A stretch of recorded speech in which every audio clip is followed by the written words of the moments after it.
Demokratik Sandıkalı Konfederasyonu'nun Bingöl İl Başkanlığı olarak Türkiye'nin önündeki en büyük engellerden biri olan başörtüsü sorunu, Milli Eğitim Bakanlığı'nın resmi gazetede yayınladığı yönetmelik ile resmi olarak yasaklandı. Cumhuriyet tarihi boyunca uygulamada yasaklanan başörtüsü ilk defa yönetmelik ile teçhilletildi.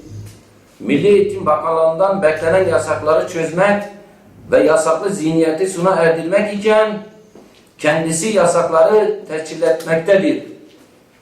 Dünyaya ve özellikle de Orta Doğu'ya model bir ülke olmak için çabalayan ve çalışan Türkiye insan hak ve hürriyetlerini yasaklayan uygulamaları sona erdirmek için çabalayacağına, uygulamada var olan ama resmi olarak bir uygulaması olmayan bazı yasaklamaları yönetmelikler ile onaylanmaktadır.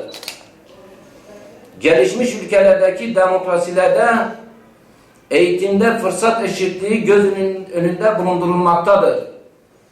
O ülkede eğitim gören bütün öğrencilerin eğitim hakkının düzenlemesi ve korunması devletin denetimi ve mesuliyeti altındadır. Demokratik ülkelerde öğrencilerin özgürlük alanı her geçen gün daha da genişletilmektedir. Türkiye gibi gelişmekte olan ülkelerin de bu yolu izlemesi gerekirken bunun tam tersi bir yolun izlemesi insanların derinden üzmekte ve düşündürmektedir. Nüfusunun %99'u Müslüman olan bir ülkede İslam'ın bir gereği ve Allah'ın emri olan örtünmeye karşı çıkılması Müslüman bir ülkeye yakışmamaktadır. Hükümete ve Milli Eğitim Bakanlığı'na düşen bir görev, bir utanç vesikası olan başörtüsü yasağını öngören yönetmeliğin bir an önce değiştirilmesidir. Başörtüsü sadece imam hatiplerde değil, bütün okullarda, eğitimin bütün kademelerinde ve bütün kamu kurumlarında serbest olmalıdır.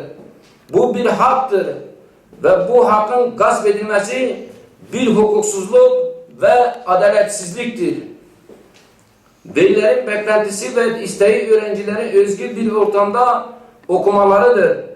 İslam'ın bir emri ve Allah'ın buyruğu olan başörtüsünün serbest bırakılması ve kişilerin kendi özgür ifadeleriyle okumaları herkesin temennisidir.